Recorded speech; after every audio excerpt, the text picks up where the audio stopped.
Listo. Tranquilo, que estamos... No, ya. bueno, listo. Dice que ya está transmitiéndose. ¿Ya está transmitiendo? Dice, Ahí pues dice live arribita on sale el aviso. Facebook.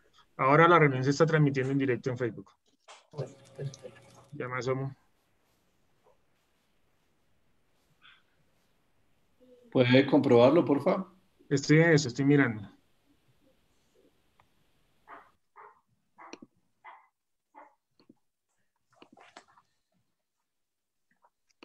Lo puso fue en su perfil normal, ¿cierto? No en la Sí. página. Ajá.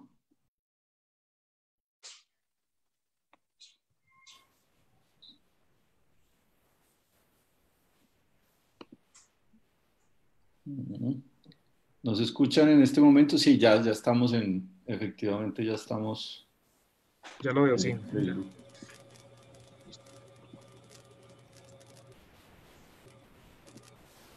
Denme un segundito. Bueno, les pedimos excusas a todos y todas. Hoy tuvimos una pequeña dificultad técnica que hace parte de aprender a usar todas estas plataformas de conectividad en, en momentos de esta pandemia. Creo que ha sido un reto para todos y todas. Eh, bueno, mientras se va conectando la gente, queremos comenzar con un video que les tenemos preparado.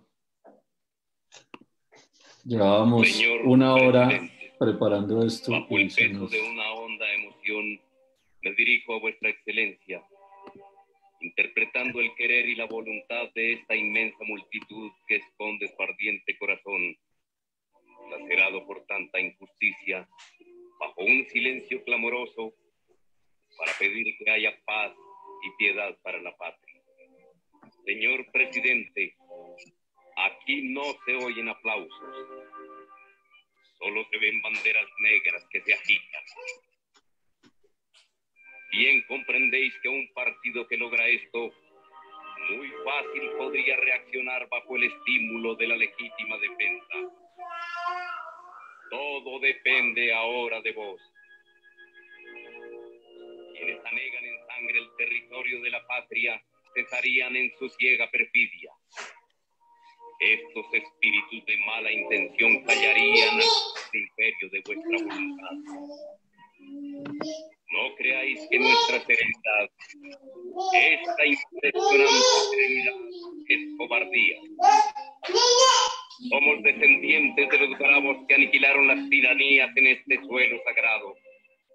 Somos capaces de sacrificar nuestras vidas para salvar la paz y la libertad de Colombia.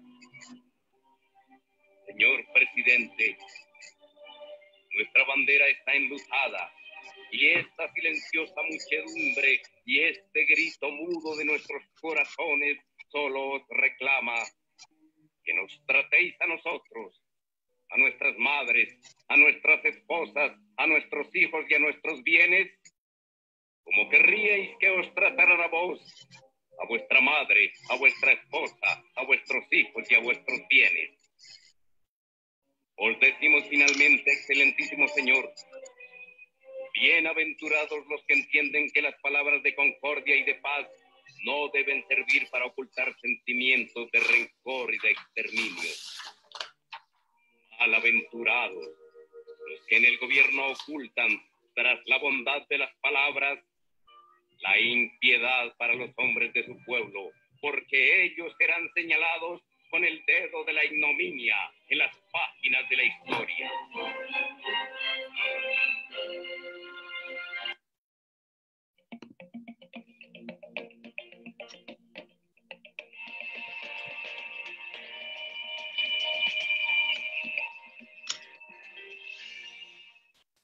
Hace 66 años cayó asesinado aquí en pleno... Bueno, nos estamos viendo, ¿cierto? Los tres nos vemos en este momento.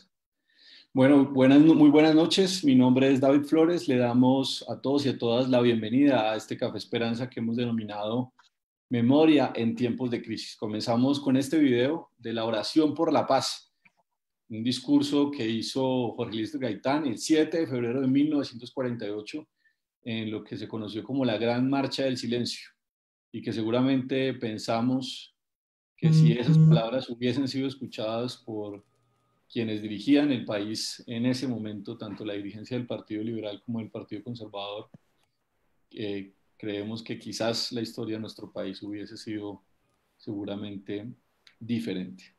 El asesinato de Gaitán es tomado como la fecha para conmemorar el Día Nacional de la Memoria y la Solidaridad con las Víctimas.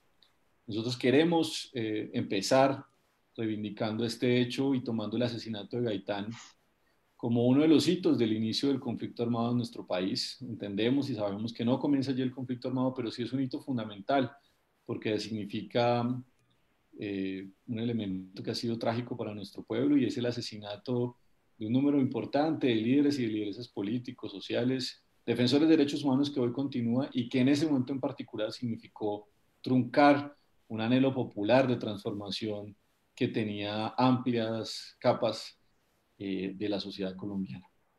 Sea esta también la oportunidad para reivindicar a las víctimas, a las más de 8 millones de víctimas del conflicto armado colombiano. Desde quienes hacemos este programa partimos de la idea de que la memoria es un campo de batalla, de que la memoria es un campo en disputa, y reivindicar esas víctimas, saber por qué fueron asesinadas, cómo sucedieron los hechos, cuáles son las causas políticas, económicas y sociales detrás de todo lo que ha sucedido en nuestro país, es un elemento fundamental, y es una apuesta para que eso no vuelva a suceder, para que esos vejámenes que hemos vivido en Colombia y que siguen ocurriendo en nuestro país no sigan pasando. Escuchando recientemente una entrevista que le hacían a José, uno de los contertulios del día de hoy decía, la memoria es precisamente el antídoto para que esas cosas no vuelvan a pasar.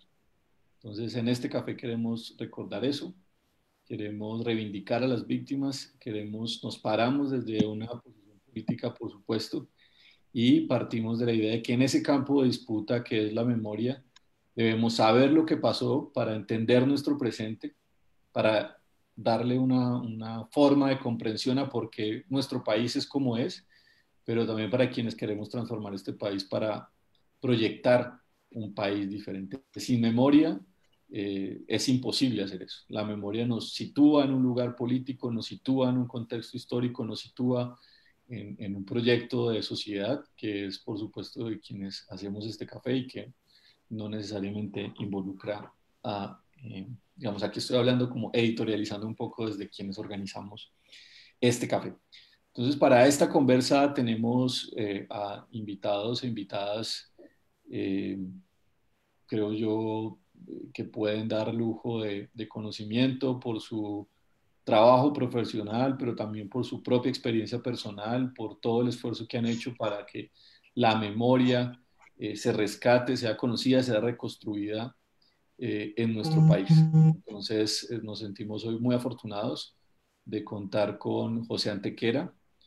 Pues él es el actual director del Centro de Memoria, Paz y Reconciliación a nivel distrital, ha sido activista por la memoria desde hace muchísimos años, es también víctima del conflicto armado, su padre fue militante de la Unión Patriótica, ese partido particularmente afectado por el paramilitarismo y la acción del Estado colombiano. Y debo decir, José, pues que también me alegra mucho tenerte acá, sabes que te quiero mucho, que te considero que estás en mis afectos y que te considero un hermano y un amigo de lucha y de causas. Entonces, bienvenido, José.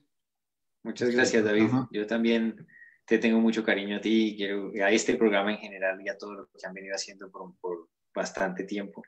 Y encontrarnos de esta manera en redes, además con Marta y con Gonzalo, pues que son maestros, ¿no? De todos los que intentamos aquí trabajar estos temas de la memoria, y la verdad, pues es un honor hoy en Jueves Santo. En Jueves Santo, así es. Bueno, también nos acompaña Marta Ruiz, ella es periodista, ha estudiado desde su profesión el conflicto armado colombiano y actualmente se desempeña como comisionada de la verdad. Marta, nos alegra mucho tenerte acá. Qué chévere que puedas compartir con nosotros y nosotras en este día. Bueno, muchas gracias, David, y gracias, un saludo a Gonzalo, que ese sí es maestro de maestros y en estos temas, y José, muchas gracias también a ti por estar acá. Listo. Bueno, también, Gonzalo, te damos la bienvenida. Gonzalo Sánchez, él es filósofo, es una de las personas que más sabe, sin lugar a dudas, de memoria en nuestro país. Fue el director del Centro Nacional de Memoria Histórica. Dirigió, o sea, bajo su coordinación se hicieron muy buena parte de los informes sobre la realidad del conflicto armado en Colombia.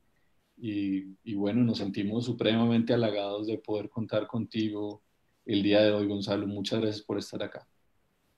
Bueno, muchas gracias, David, y un saludo también muy afectuoso a José y a Marta. Me encanta estar con ustedes acá en esta conversación. Bueno, lo primero, un poco, hemos denominado este café como memoria en tiempos de crisis, y hablando con varias personas decían, bueno, ¿y por qué en medio de esta pandemia, por qué en medio de este aislamiento físico, esperamos que no sea un aislamiento social, este aislamiento físico que nos impone la cuarentena, ¿por qué hablar de memoria? Y un poco, pues debemos decir que nosotros queremos hablar de memoria, entendiendo que esta es una situación particularmente difícil, que estamos hoy cuestionando la forma en la que producimos, las prioridades de nuestros gobiernos. Estamos viendo cómo el desmonte de más de 40 años de los sistemas de sanidad pública en el mundo están hoy pasándonos factura, cómo las prioridades de inversión del gasto público, preferir invertir en armas que en salud, preferir invertir en pagar una deuda con buena parte de los sectores financieros cuando ya hemos pagado varias veces. Bueno, en general, como cuestionándolos muchos como sociedad sobre nuestras prioridades políticas, la forma en la que producimos, también la forma en la que seguramente nos relacionamos como especie humana con la naturaleza. Y en medio de todo esto, como el horizonte de sentido que quizás esperábamos salga de esto, más solidario, más cooperativo y no más individualista, y más, digamos, competitivo y restrictivo de derechos, pues quiero preguntarles a ustedes un poco sobre cuál creen ustedes que es el papel de la memoria. ¿Por qué seguir hablando de memoria y dando esa disputa por la memoria en estos tiempos de la pandemia? ¿Cuál es el lugar de la memoria en este momento y en este contexto? Entonces, no sé si Gonzalo, de pronto quieras tú comenzar. Bueno, pues arranquemos a ver con una breve consideración.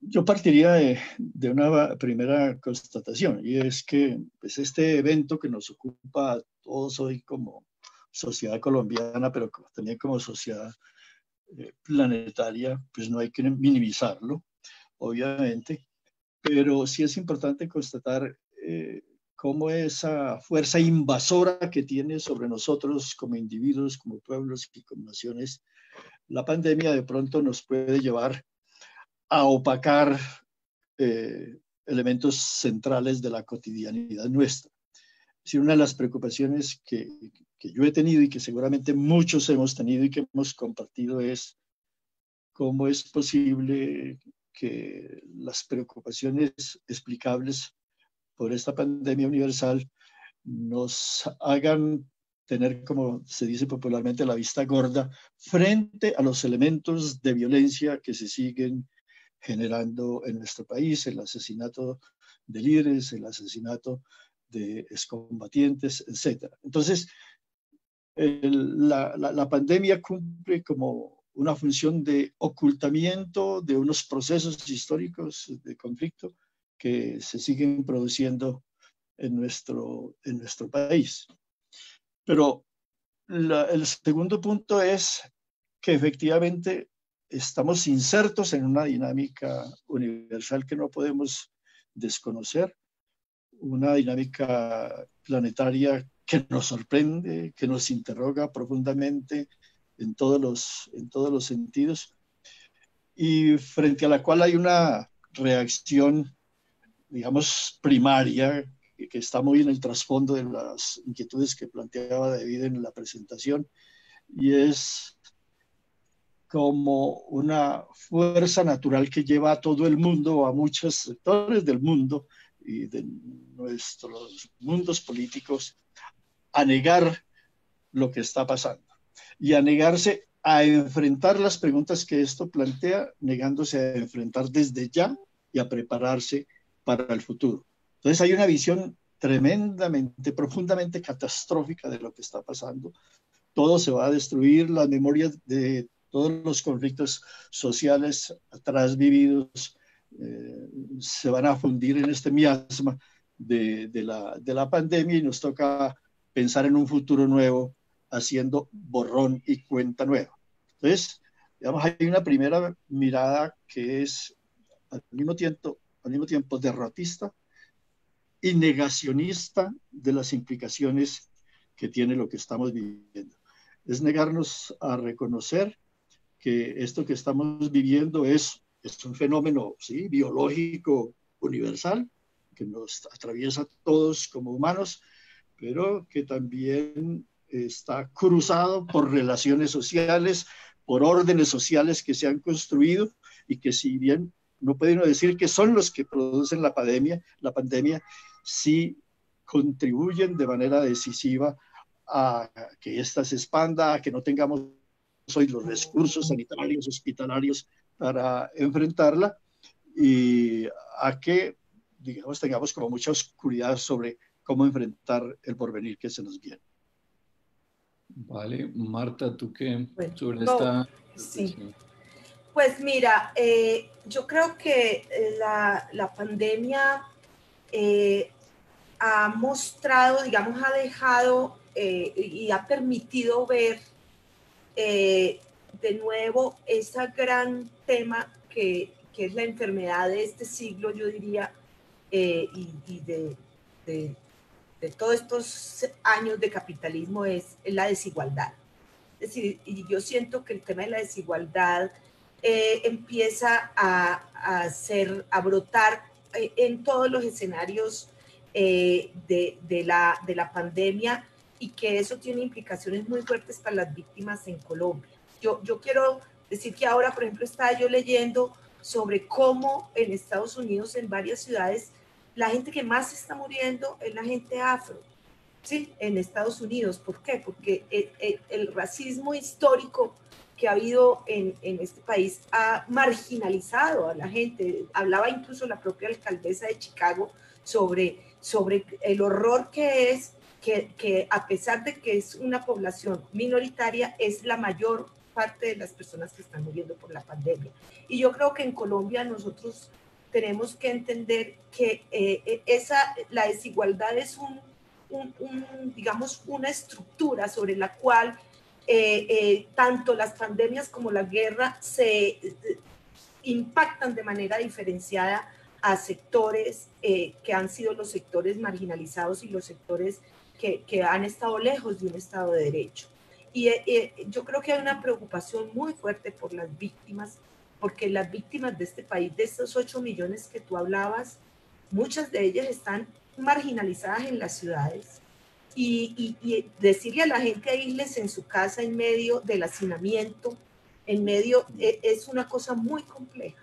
Entonces, yo sí creo que este es un momento de memoria, porque yo creo que este es un momento donde se cruzan esos factores estructurales que causaron la guerra, que han generado una victimización extremadamente, con impactos extremadamente fuertes en unas poblaciones muy vulnerables, y que este es un momento donde tenemos que hablar de eso, porque la pandemia vuelve a enfocarse en esas poblaciones como una población de mayor riesgo.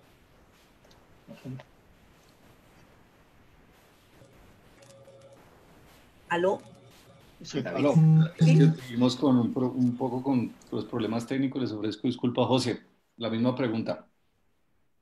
No, pues yo estando de acuerdo con lo que han planteado tanto Marta como Gonzalo, creo que esta situación en la que estamos, pues evidentemente nos hace sentir en general, y me parece por eso muy pertinente, digamos, la primera consideración de Gonzalo, pues que estamos ante un hecho de unas magnitudes tan grandes, tan difíciles de agarrar, pues que evidentemente todo lo que hemos vivido se convierte en un grano de arena en el largo curso de la historia. y en ese sentido nuestra experiencia comienza inevitablemente a verse muchísimo menos pesada de lo que la hemos visto en los últimos años, cuando la ubicamos en el universo infinito. Eso es, por supuesto, algo que no podemos permitir que ocurra plenamente, al punto de que se imponga una tesis que diga, pues todo lo que hemos vivido es absolutamente irrelevante frente a lo que estamos viviendo. Pero también me parece bueno que ocurra, que le quitemos el peso a la historia y a la humanidad y a nuestras experiencias con respecto a la independencia del mundo, decía un filósofo en los últimos días.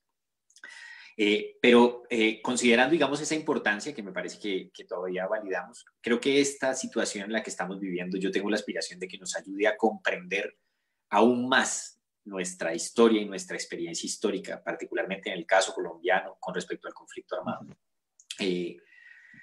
Primero, yo pienso que para mí, parándome en el hoy, en una situación de pandemia hacia atrás, y eso siempre ocurre con la memoria, que cuando uno se para, la memoria es un problema del presente, no es un problema del pasado, es como en el presente se ponen a jugar esos recuerdos, esas experiencias históricas. Pero parándonos en el hoy, brilla mucho más, yo creo que hay dos ideas que brillan mucho. Por un lado brilla mucho la idea de que lo que ha ocurrido a lo largo del conflicto colombiano sí es una lucha por la democratización, que desafortunadamente no habiéndose podido librar a favor de una democracia plena, nos tiene en una situación en la que tenemos un país que no tiene los elementos materiales de la democracia, como un sistema de salud suficiente para enfrentar no solo una pandemia, cualquier otra, no necesitaríamos necesariamente una pandemia global, cualquier otra situación muy grave de salud en nuestro país tampoco estaría preparada, digamos, para hacerlo. Lo que pasa es que una pandemia es el grave extremo, pero creo que eso es importante porque hoy comprendemos que las víctimas, los muertos, los desaparecidos, pues no han sido solamente personas afectadas, digamos, en una confrontación armada, son personas afectadas en una lucha por la democratización del país, en una lucha que no ha sido posible dar, en una imposición de un proyecto político, me parece, pues que al final le llaman los politólogos proyecto político neoliberal, uno podría decirle de otras maneras, pero que al final es el proyecto político que más allá de los discursos y de las cosas se traduce en hospitales, clínicas y camas, y UCIs, y se traduce en respiradores. Y yo creo que eso es muy relevante. Ahora, la otra cosa que me parece que también brilla es que no solo hemos tenido una historia de víctimas, de contabilización de dolores, sino que también hemos tenido una historia en donde se ha expresado la movilización y la capacidad de resistencia colectiva de una manera que hoy es muy relevante que podamos reconocer. Las víctimas en el país son personas, no solo las víctimas, los movimientos sociales, digamos, para no hacer esta diferenciación que a veces es tan ficticia entre quienes han sido directamente afectados pues, por hechos de violencia y quienes no. Pero en Colombia sí algo ha habido en los últimos años, además de la historia del conflicto, digamos, en el fondo de eso, pues también hay una fuerza colectiva impresionante capaz de haber logrado cosas imposibles. Hemos logrado, pues, es decir, si nos hubieran hablado de un proceso de paz hace unos años, pues eso era imposible. Si nos hubieran hablado de derechos de las víctimas hace unos años, eso era imposible. Y ninguna de esas luchas se libró con víctimas que individualmente, o académicos, o personas intelectuales, etcétera, que individualmente hicieran su trabajo individual. Es decir, todo se logró a través de esfuerzos de articulación colectiva. Y hoy creo que eso es muy importante, porque de dónde sacamos hoy la fuerza moral y los ejemplos y las cosas ejemplares que nos permiten hoy actuar en solidaridad frente a lo que estamos, que nos permiten hoy actuar en unidad cada uno de nuestras casas, aun cuando estemos aislados físicamente. Lo sacamos de ahí, lo sacamos también de la historia y de la memoria. Entonces yo creo que la memoria en el presente es muy importante, pero además es muy importante pues, que la reflexionemos como tal y que permitamos pues, que la pandemia haga lo que tiene que hacer con ella, que es llamarnos a la reflexión, interpelarnos sobre otros asuntos que quizás nos hemos preguntado menos en los últimos años. Una cosa, digamos, breve también un poco sobre el papel de la memoria en la pandemia, y creo que ustedes han hablado de alguna forma los tres sobre el papel fundamentalmente colectivo de la memoria. Hay quienes ya han escrito que parte de los grandes temores que se generan en medio de esta pandemia es que estos periodos de aislamiento físico terminen en grandes fenómenos de aislamiento social, es decir, de que tengamos un miedo enorme por tocar a las otras personas, por vernos con las otras personas, por juntarnos con las otras personas. ¿Cómo hacer memoria colectiva en tiempos de pandemia, donde pues, nos vemos con quienes estamos en la casa, ¿cierto? Pero llevamos seguramente casi un mes sin ver a muchos de nuestros seres queridos con quienes construimos. ¿Cómo ven ustedes ese reto de construir memoria en medio del aislamiento físico? Porque sabemos bien que los lazos de solidaridad, que son fundamentales a la hora de plantearse apuestas colectivas, pues pasan también por conocer al otro, ver al otro, entender al otro. ¿Cómo ven eso en este momento en particular?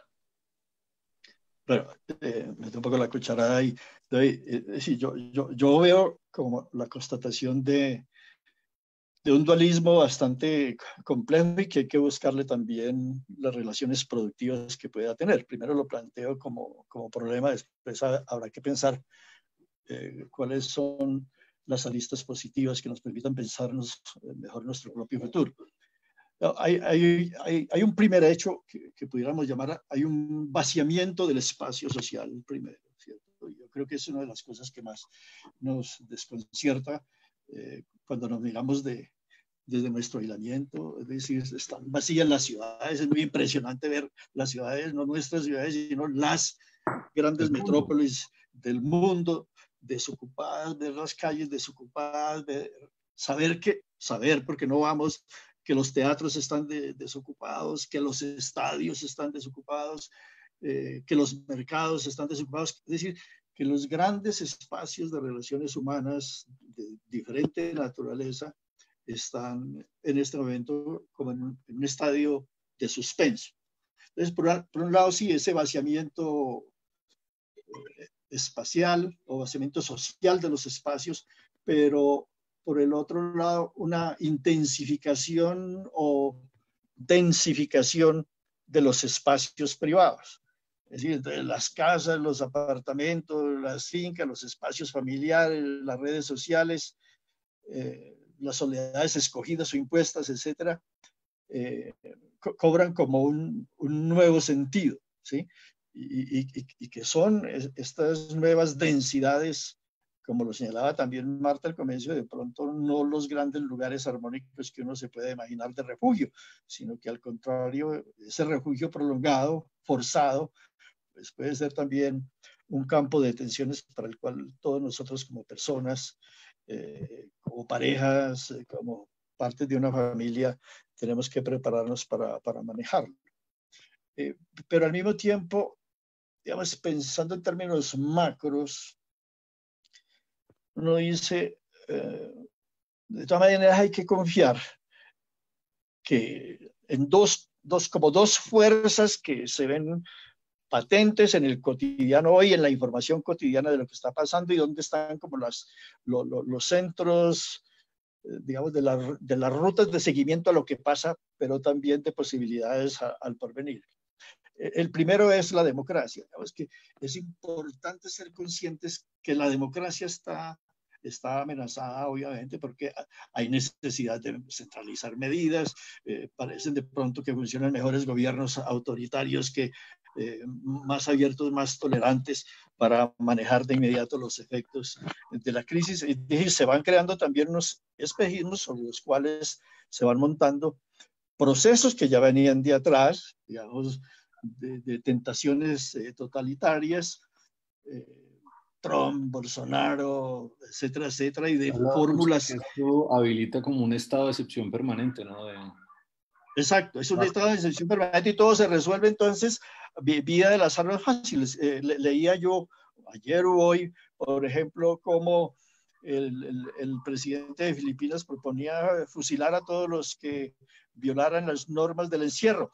Y acabo de ver hoy en la tarde que en el Putumayo actores armados estaban proponiendo fusilar a los que estuvieran contagiados de virus, aquí ya mismo en nuestro país. Entonces, digamos, yo creo que, como se señalaba antes también, lo señalabas tal vez tú mismo, David, al comienzo, hay unas inercias democráticas, participativas en la sociedad, pero al mismo tiempo también hay unas inercias autoritarias que en un momento de crisis como este pueden encontrar espacios para el fortalecimiento.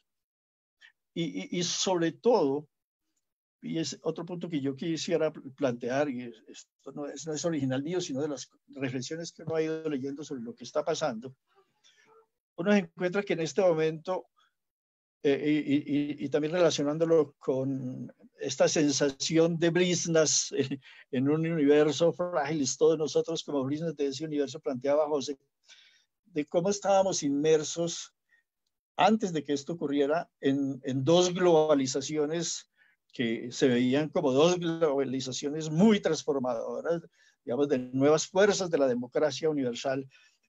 Primero la que se expresaba en los movimientos sociales, en los movimientos de protesta, que también estaban esparcidos por todo el mundo. Había, si pudiéramos decir, una pandemia positiva de la democracia, de la irrupción en la arena pública de distintos sectores de la sociedad.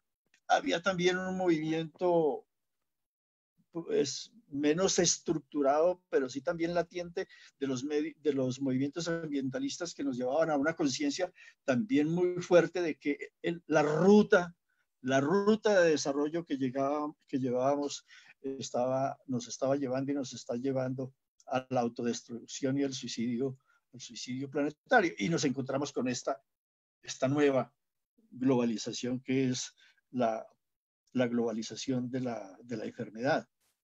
Entonces, estamos frente a unos retos muy grandes, pero aquí entonces es donde hay que volver a recuperar, volviendo al tema de esta conversación, la fuerza de la memoria. Es decir, sabemos que por más factores de destrucción que deje esto, que yo llamaría como una especie de revolución negativa, de que todo está siendo destruido, de que todo está siendo acabado, que nos estamos viendo sin posibilidades de nada, sean neutralizados también por el reconocimiento de que tenemos unos acumulados también aquí, ayer, antier, hace 8 días, hace un mes, hace 2 meses, de los movimientos sociales y de la democracia que están ahí. Entonces, que pensemos más esto también como un alto en el camino y no como un despeñadero, finalmente.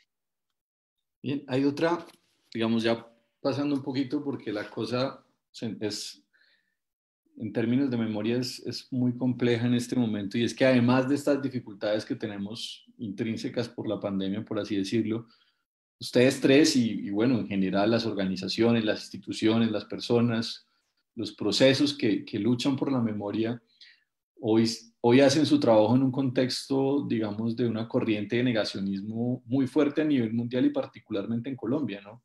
Ha habido un esfuerzo grande por parte del Centro Democrático del gobierno de Iván Duque, porque una cosa es que lo haga el partido Centro Democrático, lo cual ya es bastante grave, que haya un partido contra la memoria, que haya un partido que quiera negar buena parte de la historia de nuestro país, pero pues asistimos a un esfuerzo muy fuerte desde el gobierno nacional por digamos, debilitar esa construcción que se hizo institucional, colectiva, también desde las organizaciones de la memoria en nuestro país.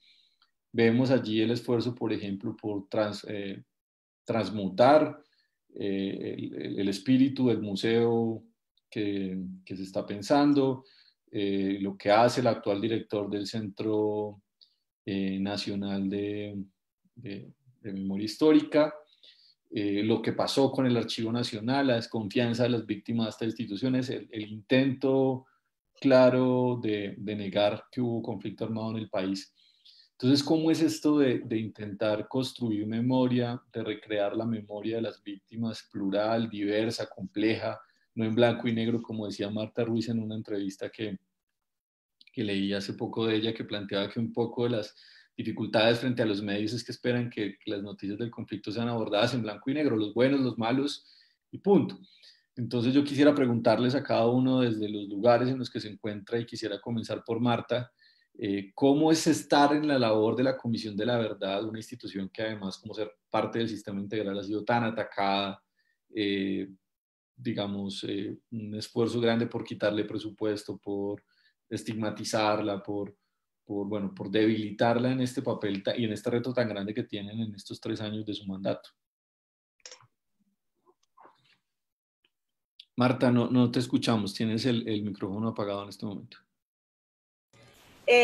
No, yo creo que la pandemia es de lejos el reto más grande que se le presentó de repente a la Comisión de la Verdad. Yo pues quiero decirlo para quienes no lo recuerden, la comisión solo tiene 3 años, de los cuales solo solo nos restaban 2, y con todo el país encerrado, quién sabe por cuántos meses, el desafío para la comisión, especialmente porque la comisión tiene un trabajo, el centro de su trabajo es la escucha a las víctimas, pero también es el encuentro entre distintos actores, entre distintas víctimas, entre distintos grupos, y poder construir un relato, como dice Gonzalo en su último libro, por lo menos un relato debatido y contencioso, ¿sí? Que no, si bien no sea compartido, por lo menos debatido.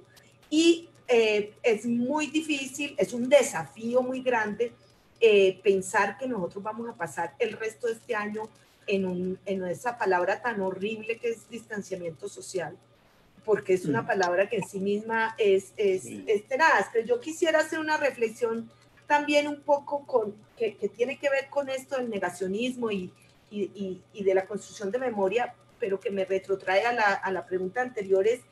Esta es una sociedad con mucha fragmentación, muy fragmentada. Incluso para la comisión el desafío más grande es poder construir un relato que sintetice de alguna manera unas digamos, miradas tan fragmentarias, porque esta es una sociedad con unas brechas demasiado profundas, donde lo público, sentidos comunes, ¿sí? Y a mí sí me preocupa mucho que este confinamiento ayude a conservadurizar muchísimo más a la sociedad, en el sentido de la desconfianza al otro, yo me reservo en mi mundo conocido, pero todo lo que es desconocido, todo lo que va más allá de mi incluso hace poco entrevistando a un excombatiente que hacía una reflexión muy interesante, decía, para mí cuando yo estaba en la guerra, ¿quién era el enemigo? El campo del enemigo empezaba en donde terminaba el campo de mi organización. Para allá todo el mundo es enemigo. Y un poco lo que yo siento que puede pasar acá, ¿están oyendo? ¿Sí se está bien el sonido? Sí, se escucha perfecto. Digamos, es empezar a generar una sensación de que más allá de las puertas de mi casa, todo lo que es desconocido para mí es sospechoso, ¿sí? Y eso a mí me preocupa mucho, porque esta es una sociedad. Ahora cuando uno sale donde, a la calle, Marta, qué pena interrumpirte. Sí. Bueno, ¿te ha pasado cuando uno sale a comprar víveres? Sí. Como que aleja, o sea, no, todo, no quiero que nadie me toque, es decir, con cosas como la desconfianza, el miedo al otro se profundizan mucho, y son las cosas que nosotros en un proceso, porque yo también quiero decir 2 elementos. Uno, es muy contrastante la foto entre lo que teníamos hace unos meses, las calles llenas, donde todos conociéndose o no conociéndose salían con la cacerola, yo qué sé, gente de muchas, digamos, de muchos lugares distintos reunida en la calle, ahora ver las calles vacías. Y lo otro, también darse cuenta que esta es una sociedad en transición, o que intenta transitar de un estado de cosas a otro, de un estado de guerra a un estado de construcción de paz, y con la desconfianza, con el miedo, con el neoconservatismo que trae. Ya hemos oído propuestas como que ni siquiera tomar alcohol en la casa, es decir, unas cosas que uno dice, ¿cuál es el tipo de medidas de mundo que nos va a quedar, de ideas que nos van a quedar, qué tipo de discursos se van a instalar en la sociedad después de esto? Y eso a mí sí me perturba mucho en un país cuyo propósito es construir paz, y la paz está basada, la construcción de paz está basada en el encuentro con el otro, en el diálogo con el otro, en el acercamiento al otro, y no es porque no lo podamos hacer por Zoom, a lo mejor se puede hacer por redes sociales, pero es por el tipo de valores y el tipo de sentimientos que se instalan. Tenemos un montón de gente escribiéndonos que por qué no iba a la transmisión. Bueno, ya lo resolvimos y ya tenemos alrededor de 80 personas conectadas y vamos.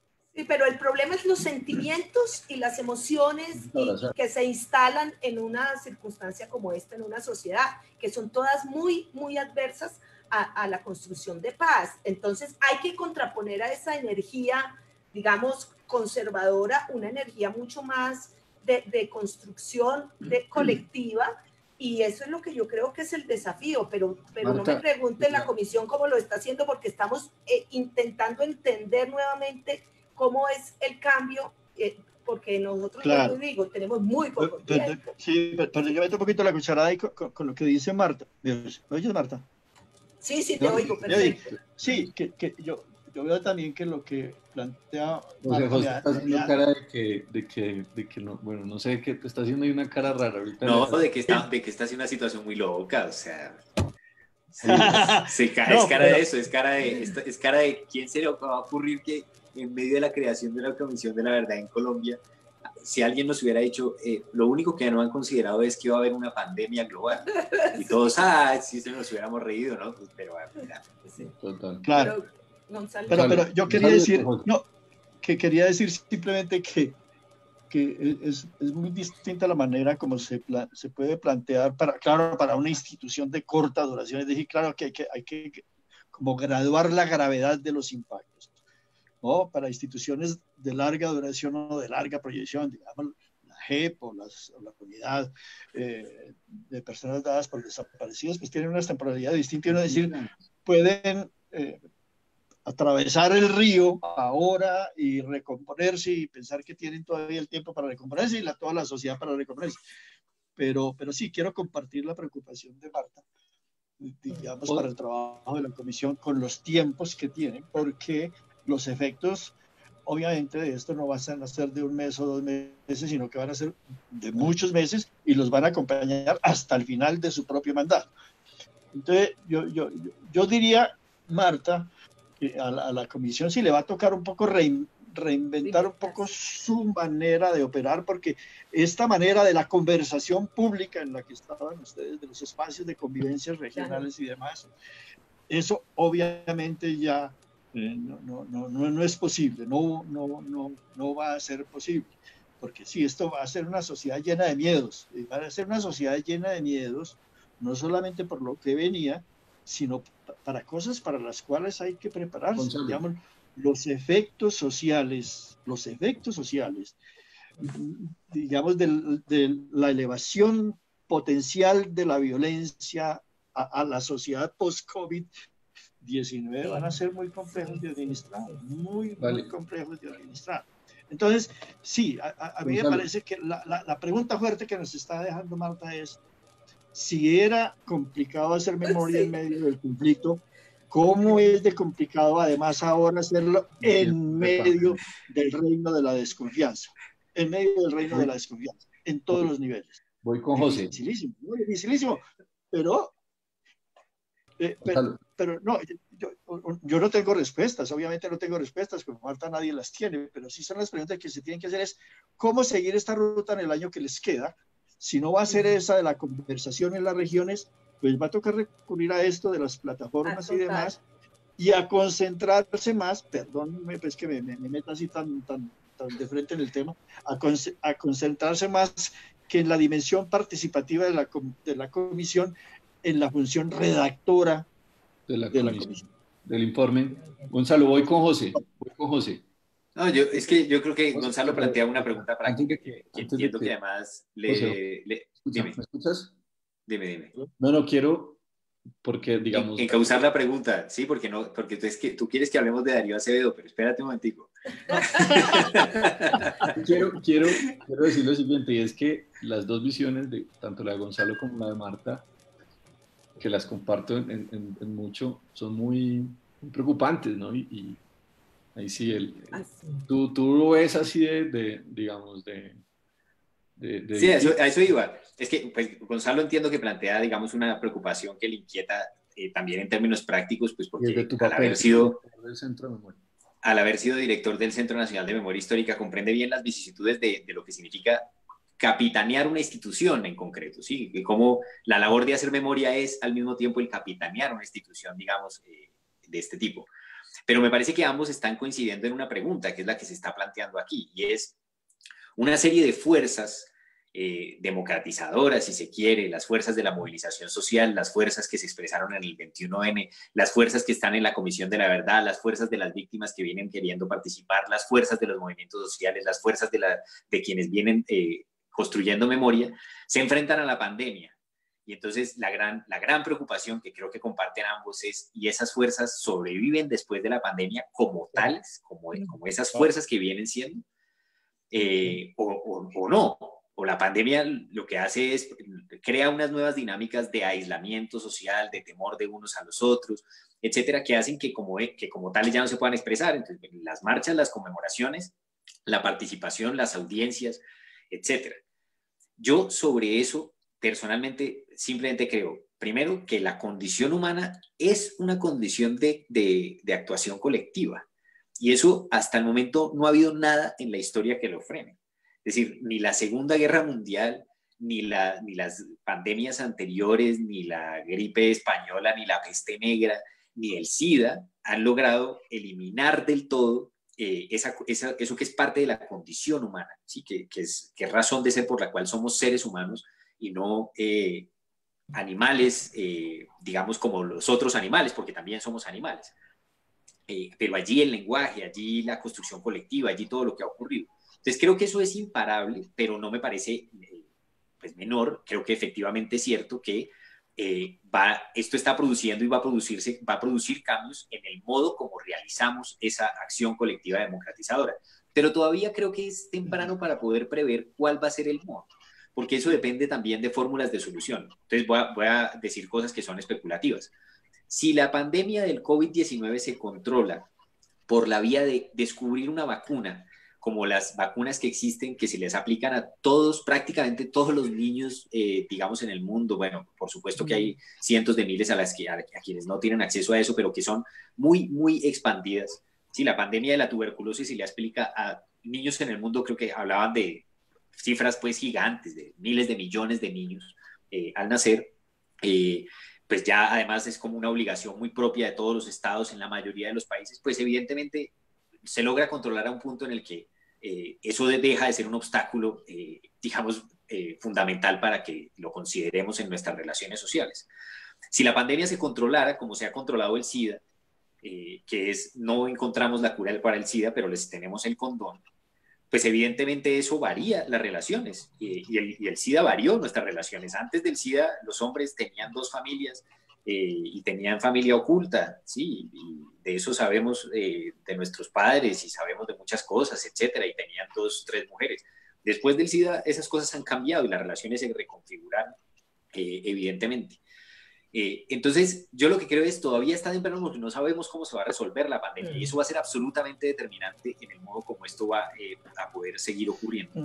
Ahora, en lo inmediato, también me parece que necesariamente aquí va a haber una fuerza democratizadora que se va a expresar muy fuertemente en términos del cuidado y de la biopolítica.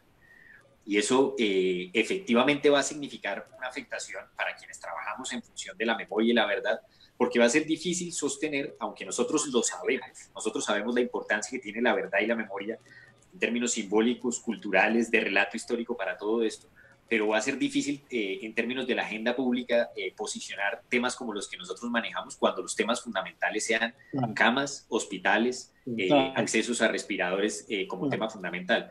Y eso, por supuesto que eso es un golpe del que no se puede recuperar ninguna institución, ni la Comisión de la Verdad, pues, porque evidentemente otra cosa es sacar un informe de Comisión de la Verdad y lograr producir un impacto en otro contexto. Tampoco nosotros, o sea, nosotros en el Centro de Memoria, Paz y Reconciliación, pues lo principal que tenemos para ofrecer a las víctimas es un equipamiento cultural, auditorios, salas de exposición, etcétera. No teniendo eso, por más de que hagamos cosas en internet, no logran el mismo alcance, inevitablemente. Además, José, ya empiezan a verse discursos que plantean que hay que hacerle recorte a estas instituciones. O sea, que la plata para la pandemia tiene que salir de la... Es inevitable. No, pero yo quisiera, yo quiero insistir en algo, José, y es que de todas maneras estamos en un punto muy crítico de implementación del acuerdo de paz. Que esos recursos que ya eran precarios y que eran retrasados no lleguen, es muy grave para la consolidación de la paz. Es grave, Marta, pero ahí yo complemento con una cosa, y es, están las dos caras abiertas. Es decir, existe tanto la posibilidad de que la implementación de paz se vea aguantada y con esta situación se utiliza, digamos, toda la situación en contra de la implementación, pero también está la otra contracara. Claro. Y la otra contracara posible es, el acuerdo de paz es un acuerdo inevitablemente limitado. Es un acuerdo en donde, como decían, durante los 4 años de proceso de paz, el modelo económico no está en negociación. Es un acuerdo de paz en donde le decían a uno, para que el acuerdo de paz funcione hay que acotarlo principalmente a los temas rurales. En ese acuerdo de paz hay inevitablemente una negociación en donde además fue afectada, por supuesto, una correlación de fuerzas que yo creo que a estas alturas es innegable, no era una correlación de fuerzas muy favorable para que la insurgencia, la guerrilla pues impusiera demasiados puntos, etc. Luego, y esta situación de pandemia puede hacer que muchas cosas que no se quisieron incluir en el acuerdo de paz, ahora se incluyan y se tengan que incluir. Y eso es parte de lo que estamos teniendo que ver, es decir, en este momento hay abiertas discusiones que se quisieron cerrar plenamente del acuerdo de paz. En el acuerdo de paz todo el mundo decía, jamás el acuerdo de paz va a discutir, por ejemplo, la estructura tributaria del país. Hoy todo el mundo está planteando si debe cambiarse la estructura tributaria de tal manera que el Estado tenga mayor capacidad de recursos por la vía de quienes tienen mayores riquezas, pues para atender la pandemia. En el acuerdo de paz no se estaba planteando que los bancos condenaran deudas para atender la pandemia. No se estaba planteando, ayer había una discusión de varios expresidentes latinoamericanos de condonar las deudas externas para poder atender la pandemia. Son temas que en el acuerdo de paz no se quisieron incluir y ahora quién sabe si la pandemia los pone sobre la mesa. Lo que pasa es que, vuelvo a insistir. Lo que pasa es que por dónde entran, José. Claro, ¿por dónde van a entrar esos temas? No podemos prever cuánto nos va a costar, que me parece a mí que es la parte más pesada. Uno dice, si esta pandemia es... el otro día leía a un filósofo, Santiago Albarrico, que me parece que es uno de los más lúcidos en esta materia. El tipo decía, si esta situación es muy costosa, o sea, esta situación tiene que ser muy costosa para que efectivamente se produzcan cambios. Lo que pasa es que si es muy costosa también nos va a doler. Pero si no fuera costosa, es decir, si mañana se resolviera la pandemia, si por alguna razón mañana puede aparecer el presidente Duque a decir, tranquilos, no se preocupen, ya encontramos la cura y se acabó el problema del coronavirus, aquí no cambió nada. Sí, entonces son unas situaciones lo que pasa, a ver, José, difíciles. Pero lo que pasa es que, a ver, en esa dinámica, tú estás pensando ya como en dinámicas autónomas, digamos, de la esfera nacional. Y yo creo que lo que también esto ha generado es una tremenda interdependencia sobre las posibilidades de futuro. Es decir, la crisis europea... Debe ser global, ¿no? Digamos, exacto. La crisis europea, ya hay gente que está diciendo que la pandemia está desbaratando a la Unión Europea y la va a desbaratar. Y la va a desbaratar por estas tensiones, exactamente, de que en lugar de buscar solidaridades, cada cual está buscando es su propia salvación. Entonces, no hay asociación para producir la vacuna, no hay asociación ni pensamiento colectivo para manejar las deudas y los costos de la pandemia. Es decir, hay una desestructuración de los grandes colectivos, llamémoslo así, planetarios. Entonces, y esa deconstrucción de esos colectivos planetarios que son, digamos, herederos de la Segunda Guerra Mundial, todavía en camino y que se pueden desconfigurar ahora, pues van a tener también unos efectos catastróficos sobre nuestras economías y nuestras sociedades mucho más mal paradas para enfrentarse a esto. Entonces, lo que nos pase a nosotros ya no va a depender, o va a depender muchísimo menos de nosotros mismos que del entorno planetario que nos va a tocar comenzar a vivir. De acuerdo en eso. Quiero llevar, digamos, Marta mencionaba algo ahorita que es muy importante. No te oigo muy bien, David. Que quería llevar esta discusión un poco a un elemento que mencionó Marta ahora, y es la relación entre pandemia y acuerdo de paz, que finalmente es un tema transversal a la hora de hablar de memoria en este momento. Porque finalmente, a pesar de esas limitaciones que mencionaba José, el acuerdo de paz es lo más democrático que ha habido después de la Constitución de 1991, eso sin duda. Tanto así que crea instituciones como la Comisión de la Verdad, ¿cierto? Sí. Y aún si es tan incipiente, digamos, ese acuerdo, y aquí me sale mi lado defensor 1A del acuerdo de paz, digamos, aún con esas limitaciones que tiene el acuerdo de paz, con lo poco que se ha implementado, pues vemos transformaciones significativas en la realidad política nacional. Seguramente esa movilización gigante que vimos el año pasado no se hubiera presentado de la misma forma sin el acuerdo de paz. Seguramente esta misma activación de la sociedad en defensa de la memoria estaría allí, pero no con tanta fuerza y con tanta presencia en la agenda pública como está hoy. Pero bueno, más allá de eso, de mi defensa del acuerdo, quiero decir un poco, llevar esta discusión, y es, ¿cómo ven ustedes esa posibilidad de seguir defendiendo la memoria, construyendo la implementación del acuerdo de paz, más allá de la implementación legislativa del acuerdo de paz, en medio de la pandemia, que ya lo estábamos hablando, pero en medio de que el conflicto persiste, ¿cierto? Por ejemplo, muchas comisiones de la verdad se han construido una vez terminan los conflictos armados. Aquí, digamos, cerramos una parte del conflicto armado, pero muchas otras continúan, y estamos viendo que aún inclusive en medio de cuarentena están matando a los líderes sociales, por ejemplo. Sí, la situación del Putumayo, que ustedes mencionaban ahorita, en el Cauca, en el Catatumbo, es decir, siguen asesinando líderes sociales. O sea, ¿cómo ven ese reto ustedes de construir memoria, aún en tiempos de pandemia, pero además en tiempos de conflicto armado? Y insisto en algo que no se ha querido hablar mucho, y es este tema de, además, sumémosle una tercera dimensión, de que hay un gobierno claramente que está haciendo un esfuerzo, o unas fuerzas políticas de derecha muy declaradas a plantear una perspectiva negacionista. Yo creo que voy a cambiar el orden, voy a decir que comience José, Marta y Gonzalo. Sí, yo creo que como instrumento que obliga al gobierno nacional y obliga a otras instituciones del Estado a implementar efectivamente medidas que sabemos que son favorables a la construcción de paz en el país, favorables a la democratización, el acuerdo de paz hay que seguirlo exigiendo y defendiendo. Sin embargo, creo que el acuerdo de paz no es ni el creador de la reivindicación de la memoria, es decir, no es el instrumento pues, que hizo surgir en Colombia la reivindicación de la memoria. Ni es un instrumento que aun cuando se implementara plenamente agotaría la reivindicación por la memoria en el país. Y en ese sentido yo creo que precisamente la memoria lo que hace es que nos permite seguir defendiendo cosas que hay que defender en Colombia y que van más allá necesariamente del acuerdo de paz. Y yo creo que en esa clave es que nos estamos moviendo ahora. No solo en términos prácticos y de políticas públicas. Por ejemplo, ahora estamos discutiendo en Bogotá sobre cuál debe ser, digamos, cómo cumplir con este propósito pues, que ha planteado la alcaldesa Claudia López de hacer de Bogotá epicentro de memoria, paz y reconciliación. Y uno dice, pues hay que cumplir con el acuerdo de paz, pero para que Bogotá sea un epicentro de memoria, paz y reconciliación, las únicas claves no son las que están en el acuerdo de paz.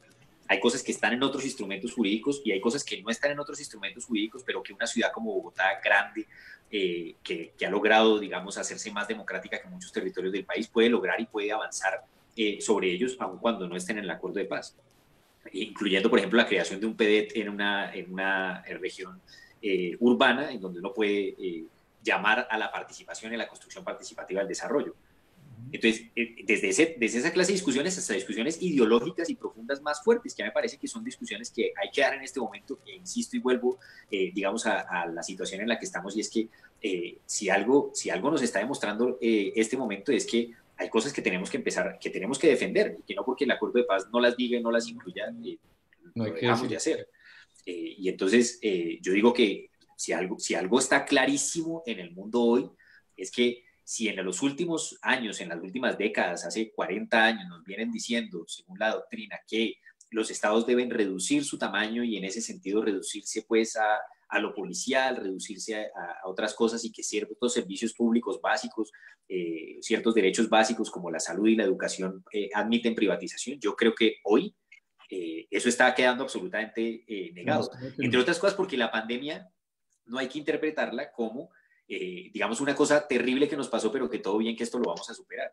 O sea, vivimos en una época en la que, como decía Marx, todo lo sagrado se hace profano, todo lo sólido se desvanece en el aire. Después de la pandemia viene algo ocasionado por el calentamiento global. Y después de la pandemia viene otra pandemia. O sea, este es el mundo en el que vamos a crecer, este es el mundo en el que vamos a vivir. Y en este mundo, los países y los estados no pueden permitirse la privatización de la salud pública, yo creo. En este mundo no podemos permitirnos la privatización del conocimiento y de la educación. Esas cosas no están así puestas en el acuerdo de paz y no pasa nada, porque el acuerdo de paz también tiene unas limitaciones y a mí me parece que si una cosa muy buena está pasando también es que quienes hemos luchado por la paz y encontramos en ese acuerdo un instrumento muy importante, digamos, de concreción, digamos, de nuestras aspiraciones, ahora tenemos la capacidad de volver a mirarnos y decir, hay nuevas aspiraciones, mayores aspiraciones que no están en el acuerdo de paz y que también pueden hacer parte de una causa común. Y eso es parte de lo que creo que en este momento es importante. Listo, Marta. Bueno, no, de la comisión. Yo siento, yo creo que el tema de la memoria tiene que servir para echar para adelante. Es decir, la memoria tiene que servir para nosotros no repetir el pasado, ¿sí? Y yo siento que un imperativo número uno hoy es parar la guerra.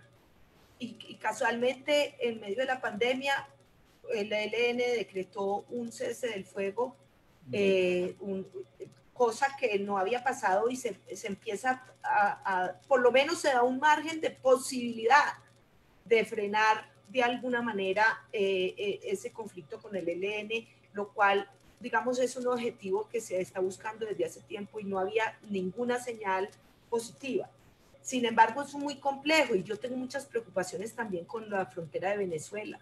Es decir, es que es un tema donde el conflicto también se cruza con otras dinámicas, La pandemia, o sea, miren esa frontera de Venezuela, con unos temas tan graves de violencia como sigue habiendo, de asesinatos de líderes, de excombatientes, pero allí mismo también la transhumancia, el problema fronterizo, el problema humanitario, el problema de una provocación bélica que haya, es muy complejo. Yo tengo yo creo que hay que observar mucho el tema del narcotráfico, cómo se va a relacionar, y en eso pensando siempre en el punto del acuerdo de paz que intentaba frenar eso, que creo es si la gente se queda yo me hago la pregunta, si en una situación económica tan grave como la que va a venir, nosotros vamos a tener un escenario de todavía más hectáreas de cultivos,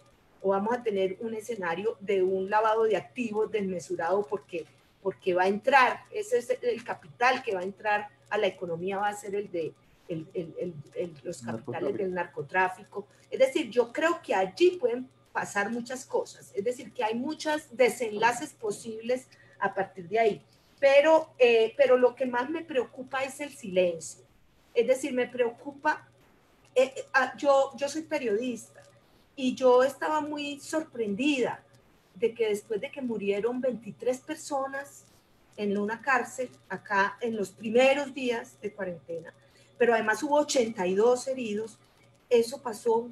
Una masacre. Pasó así, ¿no? Es decir, las muertes nos están pasando por las narices y como si nada, con una banalidad, y entonces ya eso empieza a contabilizarse como cifras y yo dije, y yo me he preguntado, ¿y qué pasó con los 80 heridos de esa cárcel? ¿En dónde están?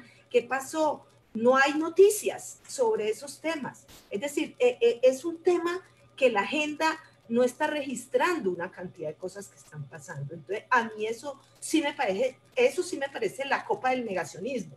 Es decir, la tapa donde nosotros ya ni sabemos qué está pasando, porque no hay información sobre las cosas que están pasando, porque toda la información se está oficializando.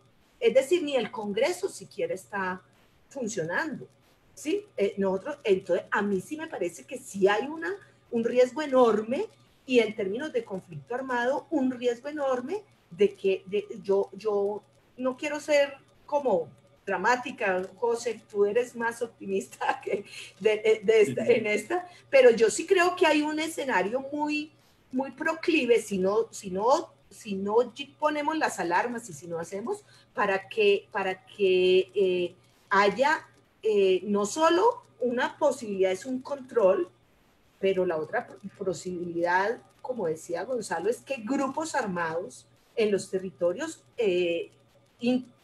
digamos, se tomen la tarea de ellos poner las reglas y poner el control y hacer unos regímenes que no sé, no quiero ni imaginarme, porque ya están pasando, ¿sí? Bolívar patrullando. Sí, eso va a mostrar como todas las debilidades del Estado colombiano se van a mostrar aquí, porque va a ser una situación extrema, y yo sí siento que ahí la sociedad, José, yo también soy optimista, yo creo que esto también es una oportunidad, pero yo quiero ver quién va a empezar a liderar un debate sobre estos riesgos que implica que nos vamos cerrando como sociedad en el miedo y en la autoprotección, que es muy importante, pero las implicaciones, nosotros tenemos que preparar ya la salida de la cuarentena, la salida para que esos desenlaces y esas consecuencias no sean un sacrificio de la democracia y no sea un sacrificio de la paz y no sea un sacrificio de una cantidad de elementos que son progresivos dentro del país. Listo, Gonzalo, vamos contigo. Sí. A ver, tres puntitos. Bueno, primero, si yo recojo el planteamiento de José, digamos, la memoria puede estar muy amenazada en este momento, pero la memoria de todas maneras es anterior al proceso de paz, es anterior a esta coyuntura y seguramente la sobrevive como una necesidad humana, una necesidad de la conflictividad social inherente a toda sociedad. Bueno, en fin, ese punto, digamos, como de principio me parece que es muy importante. Lo que sí puede estar en altísima vulnerabilidad es la institucionalidad, como se llama. Es decir, no solamente la comisión, sino también la JEP y toda la institucionalidad derivada, porque puede ser ahogada por los nuevos órdenes de prioridades, simplemente ser ahogadas como prioridades gubernamentales, pero también como prioridades sociales. Y esto me lleva entonces al segundo punto. Yo creo que el espacio es tan complejo que está abierto también. ¿Cuál es el efecto? ¿Cuál puede ser el efecto del atolladero en que estamos en este momento con la pandemia, que exacerba situaciones complejas ya existentes? Uno puede pensar que una salida puede ser la de la decisión de los desarmes de todos los armados, porque también entienden que su camino, por lo menos los que puedan tener algún sentido, medio sentido político, ya tiene mucho menos sentido y muchas menos posibilidades en esta sociedad. Pero también, digamos, la miseria que esto puede dejar, el descontento, la inconformidad, las enormes deficiencias estatales para resolver las carencias que va a dejar esto, así sea 2 o 3 meses, las carencias son gigantescas. Imagínense ustedes los endeudamientos que puede estar habiendo día a día hoy, gente quebrándose. En 2 o 3 meses es mucha la gente que puede entrar en la ruina. Entonces, ¿para dónde coge esta gente, digamos, después en el periodo, si es que nos llega pronto, el periodo de recuperación? Entonces, entre arme y desarme, no sé, me parece que esto genera incertidumbre. La complejísima situación genera incertidumbres. Y el tercero es, que es el que a mí sí me preocupa, es, bueno, también lo podemos ver en un sentido positivo. Yo creo que lo que puede suceder es que hay una reorientación de los temas planteados por la paz, que no fueron pocos, de esos concuerdo con David, lo más importante que le ocurrió a esta sociedad después de la Constitución del 91, pues fue la paz y puso en la agenda pública unos nuevos temas y así estuvieran atravesados y en tropezones en este momento están ahí y quedaron ahí como necesidades ya también de la sociedad, porque a la sociedad una vez que le ponen una meta realizable, de ahí no se baja. Y eso me parece que va a seguir siendo muy importante. Pero a mí me parece que de pronto las prioridades van a ser distintas. De la paz vamos a pasar de pronto a una priorización a temas de sobrevivencia, de pura sobrevivencia, y esto obliga a reordenarnos totalmente como sociedad. Entonces, y cuando los temas de sobrevivencia son los fundamentales para la sociedad o para el grueso de la población, pues el tema de la paz puede ser relativamente secundario. Esa es una manera de verlo.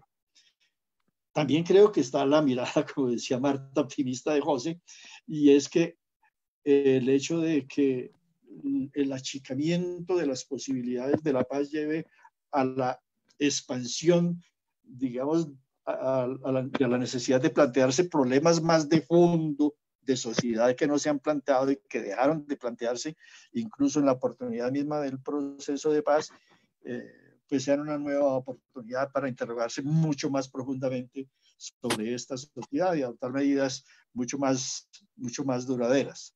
En fin, creo que los caminos obviamente sí son terriblemente inciertos, pero sí tenemos que llenarnos de coraje para sacar optimismo, para transmitir también a la sociedad. Bueno, les cuento que tenemos una participación activa en redes. En este momento saludamos, bueno, a todos y a todas los que nos están viendo. Saludo a Vladimir, quien es el alto consejero para las víctimas, la reconciliación y la paz en Bogotá. Él nos ha dado un saludo en el programa, está viendo, bueno, Carlos Medina Gallego está haciendo preguntas, está, bueno, un número importante de amigos y amigas en conexión. Vamos a la última pregunta acá y después vamos con algo de las redes de lo que la gente está comentando. Y un poco la pregunta es hacia adelante. Nosotros hacemos este programa siempre desde la perspectiva de que aunque hayan momentos muy difíciles, como evidentemente es esta pandemia, como esta crisis, pues hay dos perspectivas, la perspectiva de una o de salir de ella con menos derechos, con unas visiones más restrictivas, o salir de ella con una visión más solidaria, más de cooperación, con más derechos y con mayores posibilidades a la transformación. Creemos que eso está en disputa. Y digámoslo así, pues obviamente ahí sí mantenemos el pesimismo del intelecto, pero también vamos con el optimismo de la voluntad. Y en esa perspectiva quiero preguntarles, digamos, ¿cuál creen ustedes que, digamos, ya en lo que sería la pospandemia, que no sabemos cuándo eso va a ser, cuál sería el papel de la esperanza para construir una sociedad más democrática, donde el papel de las víctimas, donde el papel de la verdad plural, diversa y compleja pueda ser más escuchado? Es decir, ¿qué creen ustedes que le puede aportar la labor por la memoria a reconstruir seguramente muchas cosas y a construir otras cosas nuevas después de esta pandemia? Así una respuesta así cortica y vamos con preguntas de la gente en redes sociales. ¿Quién empieza?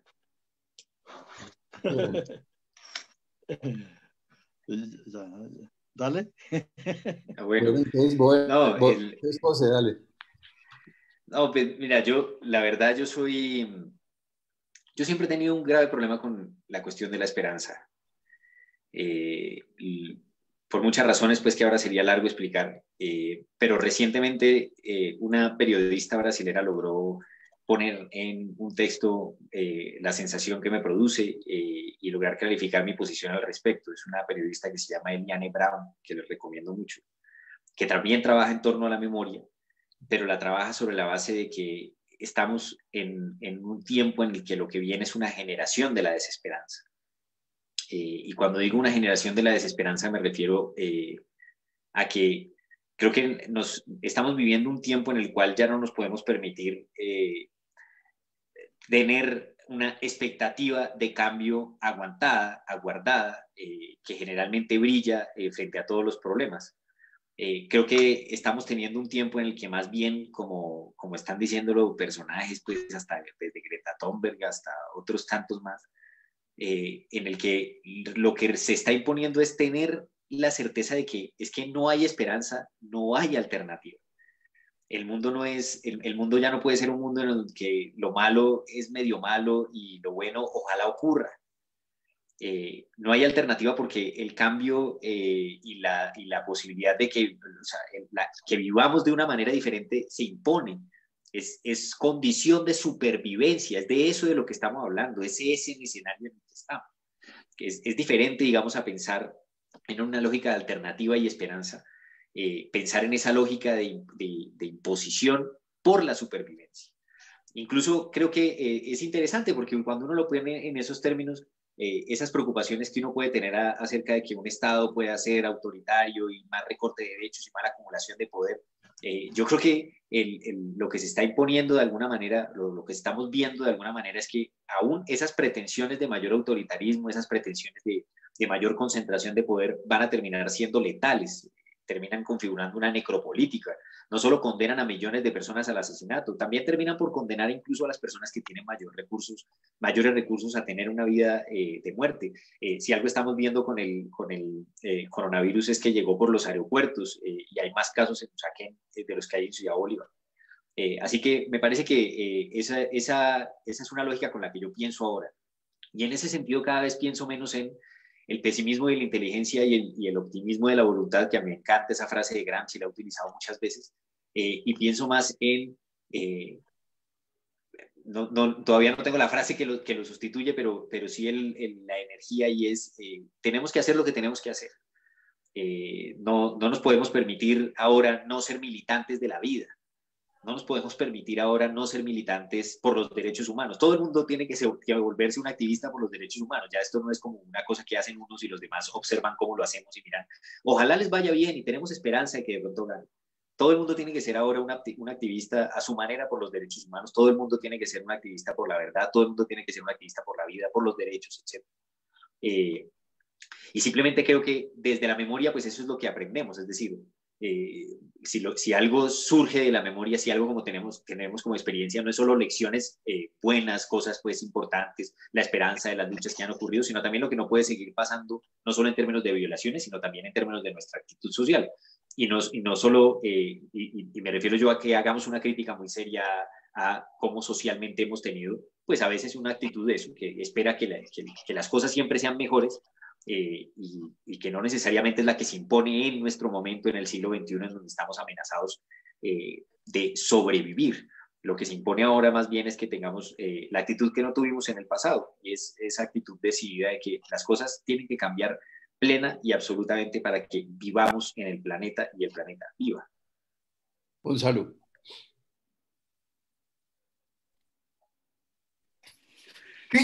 Gonzalo, ¿nos escuchas? ¿Hola?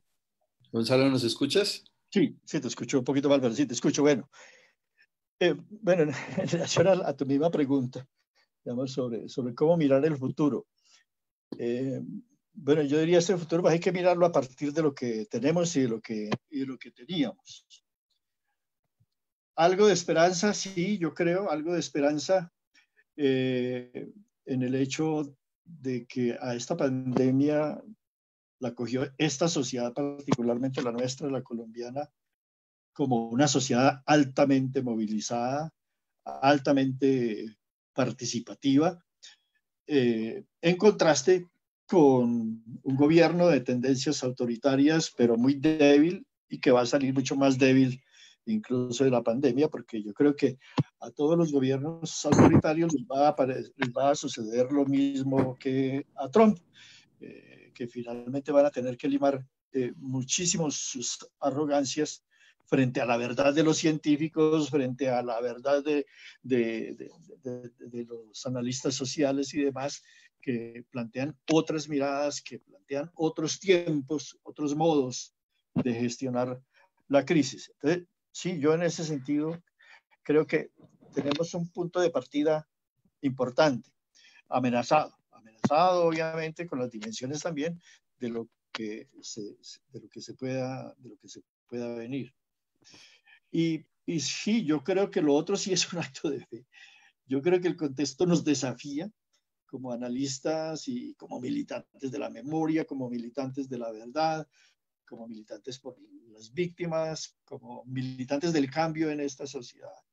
El contexto nos reta totalmente, y yo creo que todos tenemos que asumir como tarea la de proponer y proponer.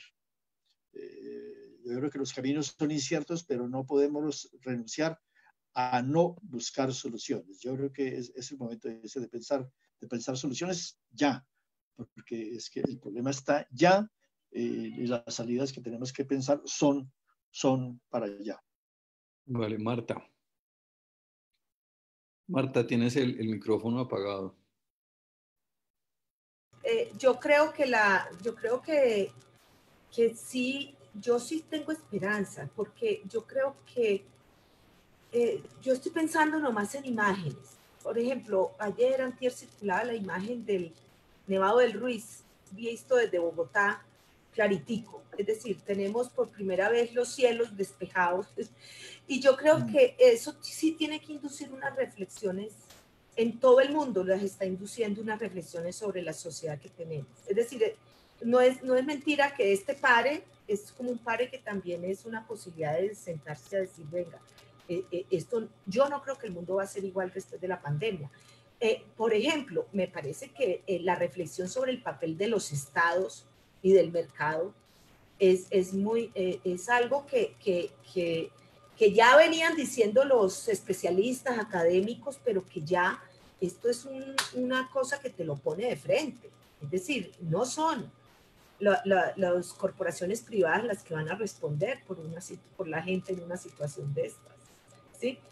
Todos los sistemas que son frágiles de salud, donde el Estado es frágil en su manejo, tienen más dificultad. Entonces yo creo, por ejemplo, que el papel del Estado es algo de lo que se va a volver a hablar y va a haber espacio para hablar, y eso me parece que en términos de memoria y de vuelvo y digo, de ir a los factores más estructurales del conflicto colombiano, de lo que ha producido, yo creo que cosas como el papel del Estado va a ser muy importante.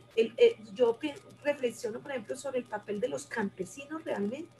Es decir, en un momento donde por el precio del dólar, por todos nosotros, mejor dicho, nos tenemos que volcar hacia el campo colombiano.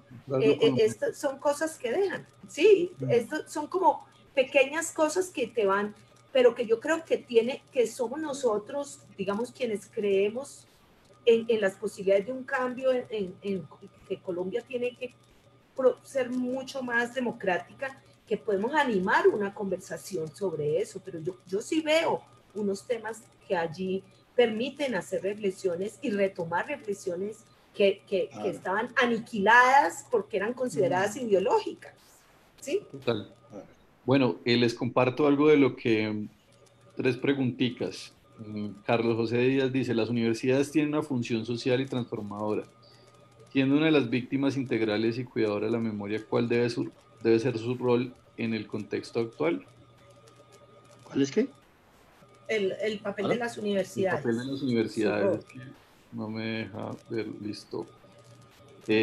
También otra preguntita dice, como ¿cuál es el paso a seguir en la Comisión de la Verdad?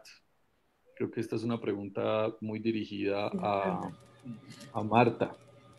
Y también hay una tercera pregunta sobre el papel de la educación en este momento, tanto en los temas de memoria como frente al contexto. Yo me voy a referir a lo de la comisión, si me permites, sí, claro que sí. pero también quiero decir algo, que volviendo a lo de la esperanza, se revalorizó el conocimiento en esta pandemia.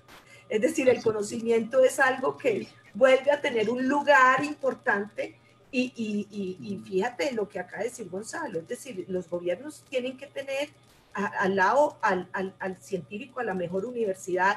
Es decir, yo sí siento que esta es una oportunidad muy grande para las universidades. De hecho, creo que las universidades colombianas la están jugando y eso sí que va a demostrar que nosotros necesitamos la ciencia. Es decir, Colombia ha tenido un problema grave con la institucionalidad para la ciencia, pero este es un momento donde quedamos en harapos, entonces tenemos que mostrar las fortalezas y debilidades, pero bueno, ya ustedes saben más de las universidades, se meten en eso. De la Comisión de la Verdad, yo quiero decir lo siguiente, nosotros tenemos que seguir cumpliendo nuestro mandato, tenemos que seguir trabajando, lo estamos haciendo, estamos adaptando, hicimos como un análisis de escenarios posibles.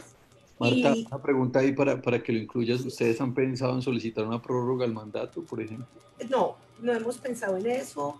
Hay muchas personas que lo piensan por nosotros, pero es un escenario difícil. Una prórroga es un escenario difícil porque el decreto de la comisión es un decreto de orden constitucional, requeriría un tránsito en el Congreso que yo lo veo personalmente muy difícil.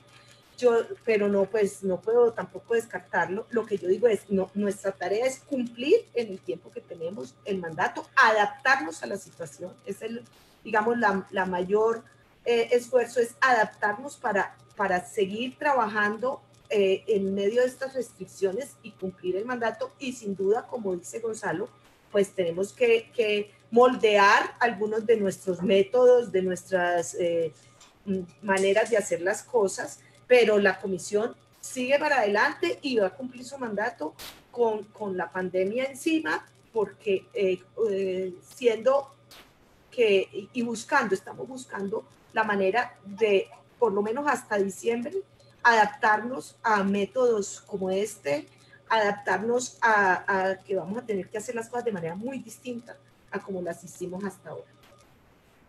Bien, José, las universidades, y le dejamos a Gonzalo como la pregunta sobre la educación en general. Sí, y yo anticipo que me tengo que desconectar en este momento, así que les pido, bueno, primero les doy las gracias a David, Marta, Gonzalo, a la gente que nos ha visto. Y les pido disculpas tener que hacerlo, tengo que resolver aquí un problema doméstico, pero sobre las universidades, pues no creo que haya muchas cosas particulares que decir, además de lo que ya sabemos que tienen que hacer las universidades y el papel que han tenido que cumplir. Sin embargo, está por verse, y yo insisto, creo que lo que Marta plantea es cierto. No es el papel de las universidades en sí, de la educación en sí, es quizás el problema de la ciencia en particular, del conocimiento científico, del conocimiento científico en términos útiles, lo que en este momento se ha revalorizado y está puesto allí en discusión. Las universidades están demostrando que no solo son un escenario en donde van los jóvenes a estudiar, sino que son escenarios de producción de conocimiento científico. La Universidad de Antioquia, la Universidad Nacional, que tienen capacidades de producir pruebas, que tienen capacidades de producir efectivamente soluciones en medio de esta situación. Y eso me parece que es muy valioso, primero porque permiten que se reconsidere, digamos, el papel que tienen las universidades, en particular las universidades públicas como centros de producción de conocimiento. Esa revalorización tiene que necesariamente conducir a que haya mayor presupuesto para las universidades públicas, no solo al momento de solucionar la pandemia, sino al momento de considerar el estado y el mundo y el planeta y el país que debemos tener después de la pandemia. Y creo que para quienes estudiamos en las universidades necesarias, digamos nosotros aquí, etcétera, que pasamos por el curso universitario, también eso significará un cambio de perspectiva. No creo que, o sea, algo que está pasando hoy en las universidades es que muchos jóvenes van a la universidad esperando a que la universidad sea eso, un espacio de tránsito, donde uno aprende cosas, se gradúa, recibe un cartón. Eso está pasando. Y me parece que también es importante que los jóvenes, sobre todo las familias, quienes enseñan a las nuevas generaciones a ingresar a la universidad, empiecen a enseñar que es un espacio en donde, además de ir a obtener un título, pues necesariamente es un espacio en donde se producen soluciones útiles, fundamentales para la vida social, y ahora pues lo estamos viendo. Eso me parece que es válido. Vale, bueno, la canción, el libro y la serie, no lo deje ir sin eso. Una canción, un libro y una serie. Sí. Bueno, listo. En términos de la canción, bueno, no sé, les voy a recomendar, me gusta mucho un grupo reciente que se llama Buena Fe, es un grupo cubano, un cantautor de estos de Nueva Trova que me parece muy bueno. Y ahí sobre él hay una canción muy reciente que me gustaría recomendarle a David, que sé que le gusta mucho, Silvio Rodríguez, se llama La Tempestad. El libro lleva el mismo título. Yo he aprovechado la cuarentena, la pandemia, para leer clásicos de cosas que no he leído suficientemente. Entonces ando haciendo un recorrido por Shakespeare. Y La Tempestad de Shakespeare me pareció un texto fabuloso, pero sobre todo esa clase de textos clásicos me parece que le permiten a uno ver que la humanidad ha vivido cosas terribles. Lo que era viajar a Europa en barco demorándose 3 meses, lo que fue ser esclavo africano y tener que venir a América metido en un barco sofocado con no sé cuántos cientos de esclavos más en un barco en donde no cabíamos. Esa es la humanidad que somos, eso es lo que hemos vivido. Ahora llevamos 20 días en confinamiento y eso nos parece muy grave, y seguramente estar así lo es, porque es muy desconcertante, pero lo que ha vivido la humanidad, esas cosas que se ven también en la literatura clásica y que es muy importante rescatar ahora, pues también me puedo leer. Entonces estamos en la música, el libro y una película, una serie. En este momento me estoy viendo El 3%, que es una serie de Netflix. Se la recomiendo porque la verdad la habíamos visto y no nos había parecido tan atractiva. Y resulta que es una serie de estas distópicas muy interesantes, hecha en Brasil, que además eso es mucho más interesante aún porque no es una distopía hecha como la mayoría de las distopías en los países anglosajones, sino precisamente en Brasil. Y es una distopía de este mundo que nos está tocando de tener que competir para ver cuál es el 3% que supuestamente se va a salvar, ¿no? En una isla en alta mar. Parece que es súper interesante, se la recomiendo mucho porque plantea unos debates muy valiosos sobre este mundo de la meritocracia en el que supuestamente estamos inmersos. Pues tiene tantas doble caras y tanta sombra. Vale, José. Un abrazo grande. Gracias a ustedes. Muchas gracias. A todos por allá. Bueno, Gonzalo. Bueno, la esperanza. Bueno, carambas. Bueno, yo abordaría el punto final de manera muy breve, como que lo que se nos plantea en términos de universidades y del saber en general es una modificación muy fuerte, que Marta Galeno lo señalaba también ya, de la relación entre el científico y el político. Sí, efectivamente, yo creo que este escenario de la pandemia lo que ha mostrado es la importancia del reconocimiento no solamente al valor cultural, sino al valor funcional del conocimiento científico. Es decir, es muy impresionante ver en unos noticieros de todo el mundo como los presidentes, los parlamentos, todos están escuchando comités científicos de apoyo a la toma de decisiones. Entonces, sí, el lugar de las decisiones políticas sigue siendo el del político, pero altamente condicionado por el saber y seguramente en este momento condicionado por el saber sanitario, pero seguramente va a quedar también como un acumulado en general de esa revaloración del papel del saber en general en la sociedad. Esa es una primera consideración. La segunda, me parece, es que sí, este encierro, por más coyuntural que sea, ha replanteado fuertemente y seguramente lo va a hacer duraderamente los modos de enseñar. Sí, yo creo que las teleclases, que no solamente para las universidades, sino también para los niños pequeños. Tengo una niña pequeña de 9 años que está divertida atendiendo clases con el San Bartolomé bajo esa modalidad. Yo creo que eso va a ser una cosa cada vez más ensayada porque va a resultar menos costosa también para el aparato educativo en general, seguramente. Y seguramente esto también va a incidir muchísimo en las transformaciones de contenidos, porque yo sí creo que esta es una pandemia corta o larga, va a plantear preguntas muy fuertes sobre cuál es el saber que realmente nos interesa y que pueda tener una capacidad transformadora de esta sociedad. Yo creo que esa va a ser como la pregunta orientadora para la recomposición de todos los pensamientos, no solo universitarios, sino pedagógicos a todos los niveles y para la investigación en general. ¿Cuál es el saber que necesitamos para esta sociedad que de repente comenzó como a quebrársenos por un fenómeno natural, biológico como este que nos asalta, pero que tiene amplísimas implicaciones sociales? Bueno, les doy muchas gracias. Libro, película, serie. Gonzalo, libro me cogió mal ubicado, porque en este momento uno quisiera como leer cosas un poquito que lo saquen del mundo cotidiano, y me cogió leyendo la novela de Pablo Montoya, Los Derrotados, que entre otras cosas tiene que ver con esta relación del sabio Caldas, que arranca por ahí, el sabio Caldas y el mundo político del periodo de la independencia. Los Derrotados. No sé, esto lo vamos a recomendar a quienes nos están viendo. ¿Los Derrotados de quién? Los Derrotados de Pablo Montoya. Sí. Series no veo, mi serie en este momento son CNN y BBC, para saber lo que pasa en el mundo. Pero una película. Son series noticiosas, no tengo en este momento. Canciones, ¿Le gusta a Gonzalo? Regresé de repente a un mundo muy intimista.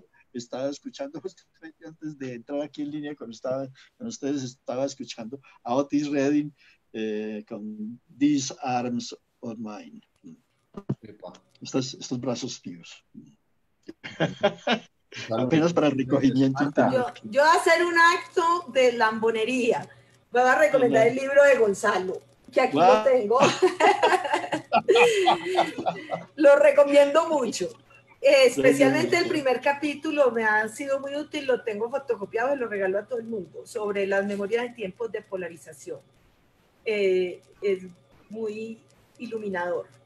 Segundo, la canción, pues yo les cuento que como se puede salir tampoco a la calle, toca bailar en la casa. Entonces yo bailo todos los días un poquito con Totó la Momposina. Eso para poder mover el esqueleto. ¿Sí? Y una película de Netflix que se llama La Lavandería, que muestra cómo fue todo el tema de que denuncian los papeles de Panamá, etcétera. Bueno, a ambos muchísimas gracias, a José que se tuvo que desconectar, a todas las personas que nos vieron, que seguramente van a reproducir, les ofrecemos enormes excusas también a Gonzalo y a Marta y a José y a quienes nos vieron hoy por las dificultades de conexión. Tengo 30.000 mensajes en el WhatsApp de que no se pudieron conectar, pero se van a poder reproducirlo, van a poder multiplicarlo. Finalmente consideramos que esta es una reflexión fundamental. La memoria nos define como seres humanos, la posibilidad de imaginar, recrear, explicar nuestro contexto, y consideramos que esa disputa, ese campo de batalla que es la memoria, que se reivindique también lo que ha pasado, sucedido en este país, no solamente frente al conflicto armado, sino como ya lo estamos viendo frente a las prioridades de la sanidad pública, de la educación pública, del papel del conocimiento en una sociedad, del papel de sociedades tan desiguales que ponen a unos mucho más, y entre ellos a las propias víctimas los pone más en riesgo frente a esta pandemia. Pero bueno, la apuesta de este programa es apelar a que vamos a disputarnos, sin lugar a dudas, una dimensión social, ciudadana, democrática de esta crisis. Apelamos a una visión transformadora de la esperanza, no una visión, si se quiere, romántica, sino una visión que nos convoca a la acción, que nos convoca a la transformación. Y estamos absolutamente seguros y seguras de que mientras haya esperanza, hay alternativa. Así que un abrazo muy grande. Gracias, David. Todas. Gracias, Gonzalo. Adiós. Muchas gracias, Marta. Adiós a todos. Chao. Para Gonzalo. Gracias a todos los que nos escucharon. Gracias.